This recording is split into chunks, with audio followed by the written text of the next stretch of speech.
Welcome to this episode of the $1 Million Mastermind. I'm Larry Weidel, and before we get started, if you want to know exactly how to win again and again, go to weidelonwinning.com/webinar now to watch something I've put together for you. Now let's get going into this episode of $1 Million Mastermind. I'm happy to introduce to you Bill and Judy Edwards from Utah. Welcome. Hi, Larry. Good to be here. Yeah, we're really happy to be here. You know, folks, we have special people talking to us now. We've got, I wish, we're going to cram as much as we can, but these people know about winning. They know about winning in life. They know about winning in marriage. They know about winning in raising children, and they know about running a successful business because they started it in their later years. And they've got 7 kids. How many grandkids now? We have 26 grandchildren and 8. No, the reason 9. I know that is I counted them up this morning. Soon to be 9 great-grandchildren. I think you guys might have reached the limit. I don't think so. It's just starting to grow. Actually, I got a bunch of grandkids going to be getting married this next year. Oh, you can't stop it, can you? No, Yeah, I've got a friend of mine had 2, he had 2, a boy and a girl, and they all of a sudden they turned into like 8 grandkids. And he said, okay, that's it. You guys have got to stop. No. He said, there's only so many baseball games I can go to. But I guess you guys have sat in the stands at a lot of sporting events, huh? We have. Yes, Well, that's fantastic. And so why do we have you on? Because you guys are stars in business. You started something called Squatty Potty in your garage in 2010, and it has exploded into a worldwide phenomena. You've been, you've checked all the boxes. You've been on Shark Tank. You've been here. And by the way, some of my staff in Athens, Georgia, said they saw that episode. And then others of my staff say they use your product. So, well, hopefully they all do. Yeah. So anyway, you made a major impact. So talk about starting. Let's just talk about this. Talk about starting something. There's a lot of people out there that feel like, well, it's too late for me. And but starting something new, if you've got a passion of an idea that you can get excited about, chances are there's something in there that could impact other people as well. And you don't want to rule yourself out of the game just because arbitrarily you're past a certain age threshold. Well, how old were you guys and where were you in your life? I mean, when you got going on the Squatty Potty project? I was 60 and my husband was 61. He's a year older than me. We were just thinking about retiring, and we really had no retirement because we had been self-employed our entire life. We married at 17 and 18 years old. And so it's just been a continual growing and learning experience trying to earn a living for a large family. Yes. And you talk about that, some of the things that you did with online auctions, websites, extra, to get extra income. When you have 7 kids, that's a lot of food, clothing, everything. And so talk about what you learned just by scrambling and having your eyes open, and how that really prepared you. It probably wore you out while you're going through it, but you didn't know you were being prepared and learning skills that could pay off in huge ways down the road. Yeah, when you have your own businesses and they fail, and then they fail again, you learn to just kind of pick yourself up and look at failure in the face and just keep going. You don't allow failure to paralyze your actions. Once that happens, you will really fail. So I think through those years of success and then losing it all and then success and losing it all financially, I'm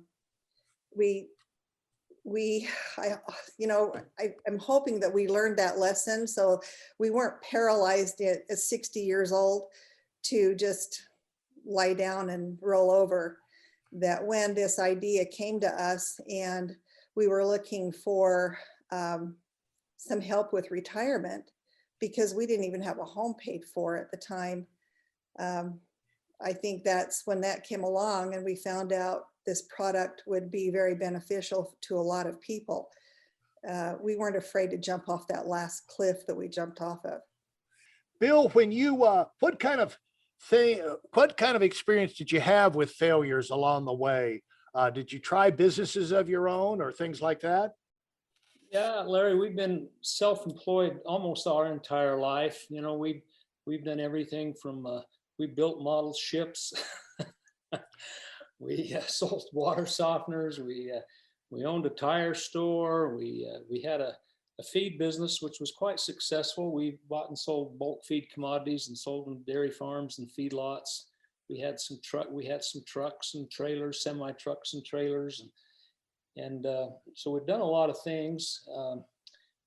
You know, some of them done quite well, and we had some things happen to us that kind of set us back financially there towards the end. And so we were, you know, kind of scratching our head, wondering what we were going to do, and grateful for this opportunity that came along. Well, the thing is that people need to know it's a fact. I mean, you can have the high quality values in life and work ethic, and then still find yourself out on the street because of the economy, because of things happening. And is that kind of what you went through? We did. Yeah, with the feed business. You know, we sold mostly to dairy farms and feedlots. It was all semi truckload commodities, and we dealt a lot with the railroad, bringing in train loads of commodities, and the milk prices went up and down, and feed prices went up and down, and we got caught in a bind where milk prices were extremely low and feed prices were extremely high, and we had a lot of dairies that went bankrupt on us, and so we just kind of got, you know, left holding the bag, and kind of was scratching our heads, wondering what we were going to do the rest of our lives at a time in our lives when we were hoping to, like Judy said, kind of slow down a little bit and look at retirement. And but we seen this, and we all kind of, there was Judy and myself and our son, and we this idea came up, and you know, we looked at it hard and thought, you know, we think this will work. Judy was smart enough to, we got some prototypes built, and we had about 50 prototypes built, and give them away to family and friends. And boy, within weeks of that giveaway, we started getting phone calls and emails and texts about how great how much they like the Squatty Potty. So with that, that kind of give us the encouragement and the confidence to go ahead with it. Yeah, at some point you've got to have some kind of success to let yourself know I'm on the right track, even if it's doing the giveaways just to get the response, you know, get them out. We give away a lot of stools, and I think that's one thing that you know, that we might interject here is that, you know, you do need to you do need to do your homework and your due diligence, and make sure that you got a product that you feel pretty good about. But then you can overthink it. You know, you can think it and think it and think it and think, wow, is this going to work or isn't going to work? And at some point, like Judy says, you just kind of have to step off the cliff and go for it. And we realized that and took that big step, and we're really glad we did. What was that moment? What was that moment, would you say? I'm sorry, cut you off there, Judy. Oh, sorry. I was just going to say, well, you know, actually, I can't remember what I was going to say. I'm sorry. That's the old brain. Yeah, we have those senior moments. But well, Bill was talking about at some point, you've got to not overthink it. You just got to make a move. You know, you just got to jump in. And what caused you to reach that point where you realize enough thinking about it, we've got to find something else, or we've got to push this thing?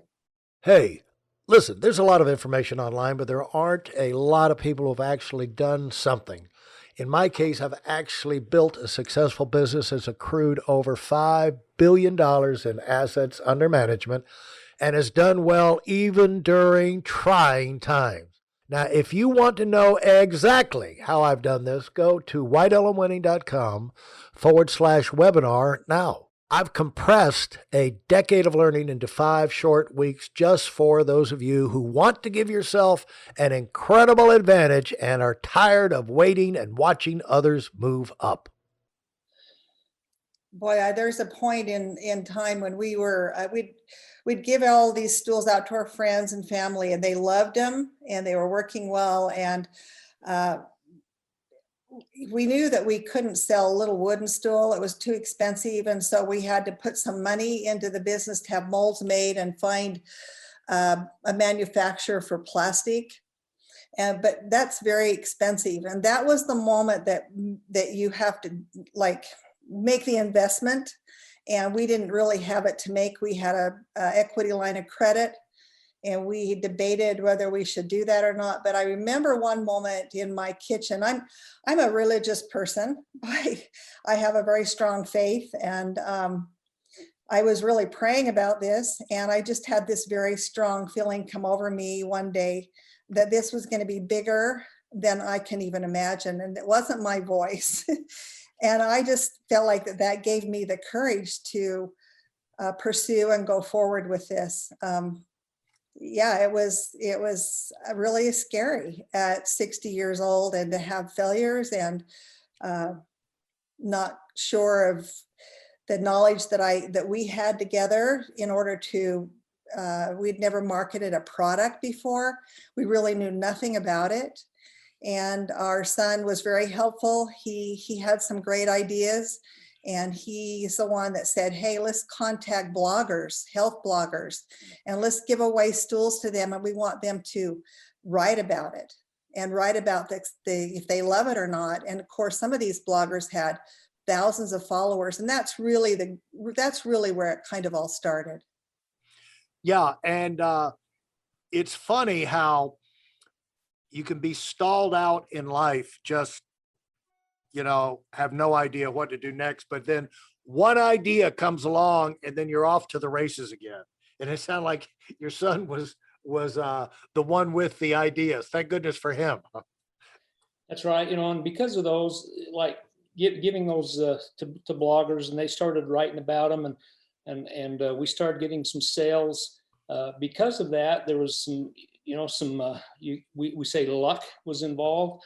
A staff member of the Dr. Oz show happened to buy one of our stools and loved it. And they were having a staff meeting with Dr. Oz about things they could do on future shows. And she mentioned the Squatty Potty, and they happened to call us. And it was a funny call. The lady's name was Fiona Wozniak, and I thought that was a different name. Our kids are kind of pranksters, and they, especially Bobby, the son that's involved with us, he would make prank phone calls often, and we were the victims of those prank calls sometimes. And so when I got a call from Fiona Wozniak from the Dr. Oz show, I says, yeah, sure, this is Barack Obama. How can I help you?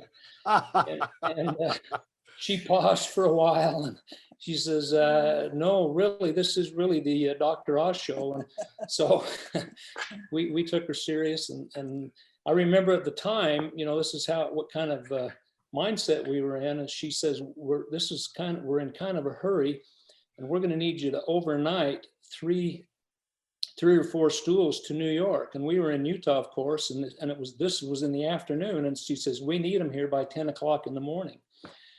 And I took them up to the UPS store and it was going to cost like $500 to overnight those. Sure, sure. I don't know if we can do this. We just barely moved out of our garage and bought a little warehouse for these new plastic stools we were getting. And so we were just barely starting. And the Dr. Oz show calls you as like, it's a lot of great luck, but what a great opportunity for us.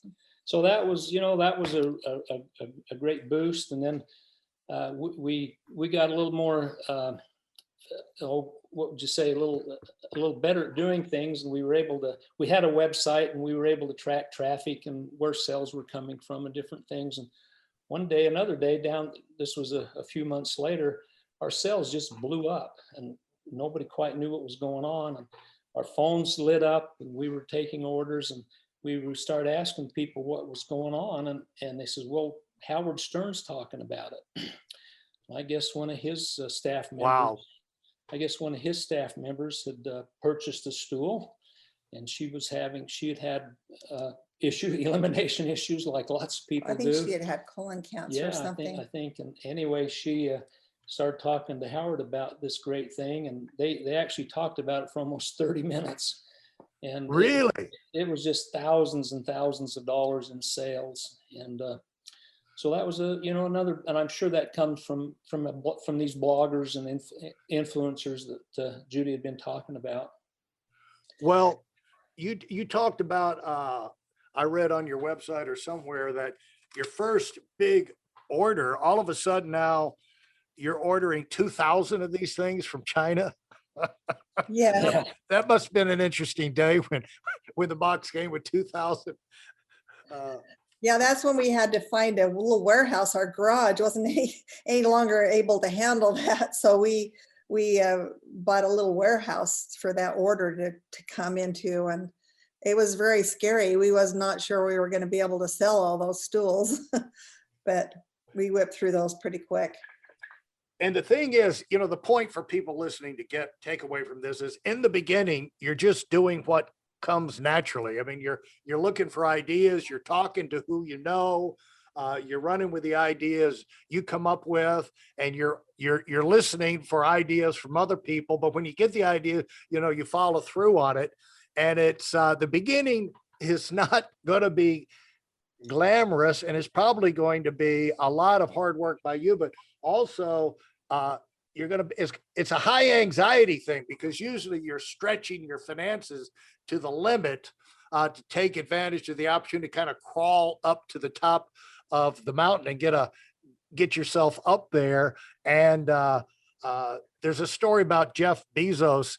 He was in an interview, and he was talking about a thing where when they started Amazon, they were like in a garage warehouse type thing, concrete floor, and they would literally sit on the floor or on their knees wrapping up packages, okay, to ship out. Yeah. And then he said one day, we had done it so long, he said, my knees were killing me. He said, let me show you how stupid I was. He said, I had this light bulb experience, and there was only two other guys, me and two other guys. And I said to him, I've got an idea. Why don't we get knee pads? Because that way we'll protect our knees. And he said, one of the other guys said, hey, I've got an idea. Why don't we just get a table? No kidding. And he goes, oh yeah, we could get a table. But in the beginning, you're working. That's Jeff Bezos, and Yeah. so. There's a lot of times when you can't hardly see the forest for the trees because you're so busy, doing the task at hand that you can't see that. Hey, yeah, a pair of knee pads or a table would be a great idea. I wanted to share that because I'm sure you could relate to it.